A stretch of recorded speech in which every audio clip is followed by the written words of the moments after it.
How could I get home? How could I get home?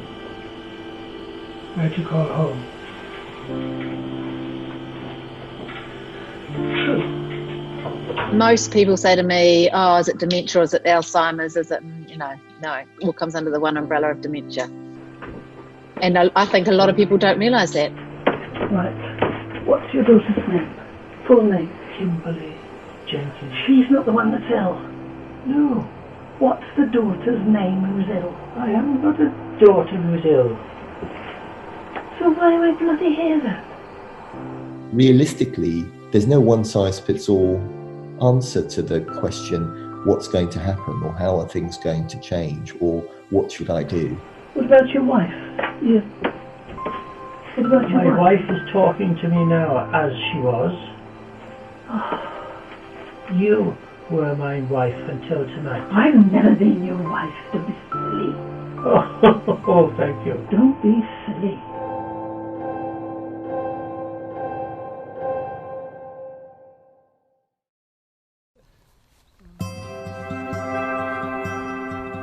Like so many people around the world, Clive and Pauline are living with dementia. Dementia. Dementia. It's when you forget. You forget everything. The memory which just dissolves and floats away and leaves me thinking, what the hell do I do now? Hi. Like so many other sons and daughters, husbands and wives, I've been trying to make sense of it with the support of experts who've given their time before, during and after the coronavirus pandemic to share their expertise. And if you see the spot, that's showing you exactly where Tim is looking at any given point. I've made films with my dad since I was a little girl. This is no different. The purpose here is to see dementia through the eyes of my parents. I'm tickled by all this gear. We're hoping to do a bit of experimental filming today. We're using our eye tracking system. On the inside, pointing at my eyes, are loads of infrared cameras. So this is what we're going to have you wearing all day. Keep an eye on what you're keeping an eye on. We're not trying to cover everything. With Mum and Dad's consent, we're recording their real-life experiences using a mix of technologies.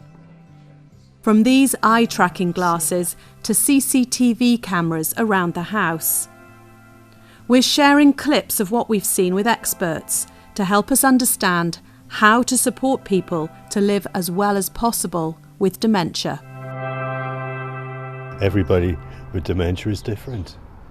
Jolly dementia. Some people just say the same things over and over and over again, but quite jolly and happy. Are you blessing me? Yes. Oh. What's all that about? It's a blesser. Darling, please don't sure. I do know. I never heated a biscuit. But you see Pauline sometimes very anxious, very upset, because she can't get out or she needs to do something or see somebody, and it rises and rises and rises. Did you ask for permission to sleep? Did I? No, look careful. Did I ask for permission? Usually it's asleep here. Is that what you asked me? Did you ask for a room to sleep in? From home? Clive's condition has always been a bit calmer, a bit more steady. We're in here under false pretenses. They're not false pretenses at all.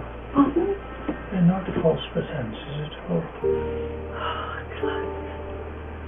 We talked to other carers about their experiences. Betty George looked after fellow broadcaster and partner David Parry-Jones. One day I found him pouring the boiling water onto the tea bags in the tea caddy, and not into the cup.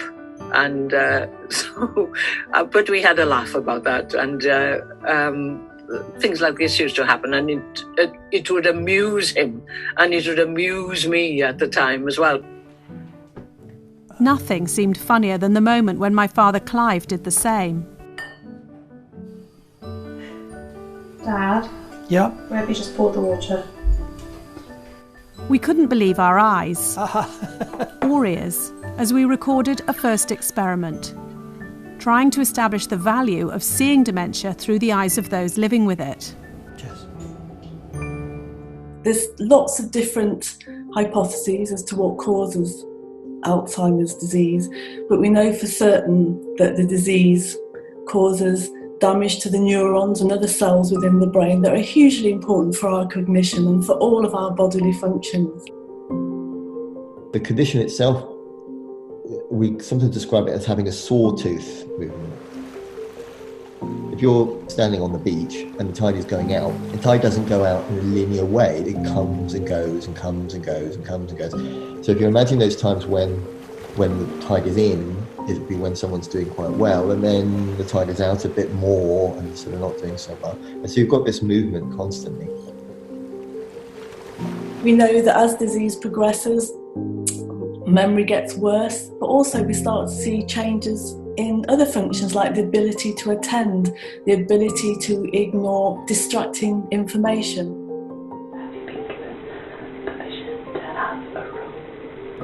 Have I been commissioned? It affects people differently because it's a relationship between, how your brain operates and those things that are around you and things you've learned in your lifetime and how you cope and adapt to those things. Eventually, that damage affects not just our cognition, but it might affect our breathing, our behaviour, lots and lots of other functions, our ability to swallow even.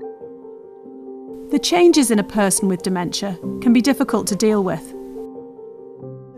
Thankfully, we lived in a detached house and quite a distance from our neighbours because I'm sure had they heard, well, they might have heard, I don't know, but had they heard the sounds coming out from this house, I'm sure very often they would think that I was killing him. I have asked my dad, I don't know how many times, to come and get her. Because this is cruel. This is cruel for her, cruel for us, but especially for her. And I even negotiated with her cousin, who I was very close to, who was dying of cancer, and I made Gail promise me she'd come and get her when she'd gone, and that was 18 months ago, so I'm annoyed at her. She hasn't come and got her.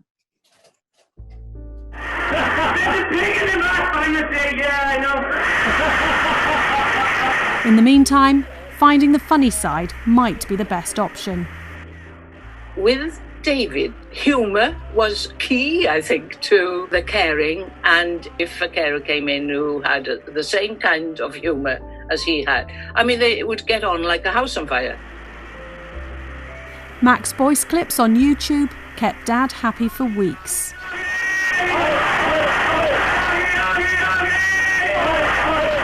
Mac's voice, I think he's the most fantastic bloke on television.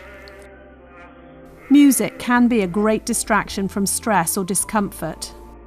This has been particularly useful with Clive, as he's had a painful knee and other things going on at the moment. He loves music. He gets so enthusiastic about it. Then Pauline will join him and they'll hold hands and then they'll sit and sing together, which is lovely.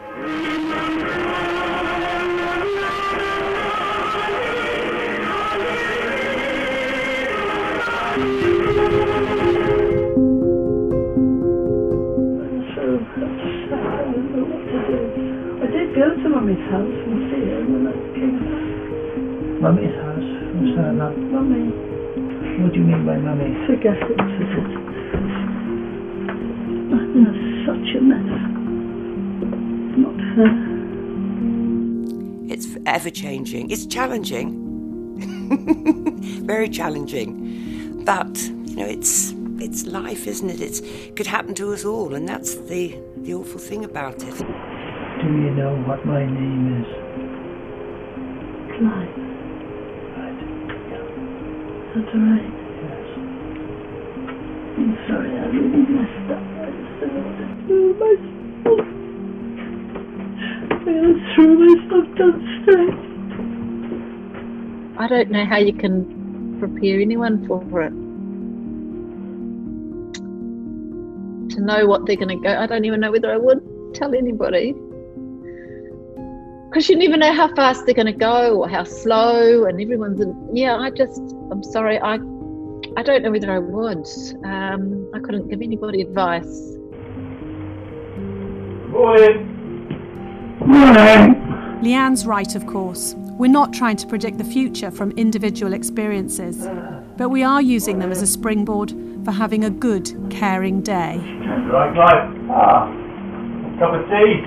Yeah. Just have a cup of tea. I'll put it on the top of the tea.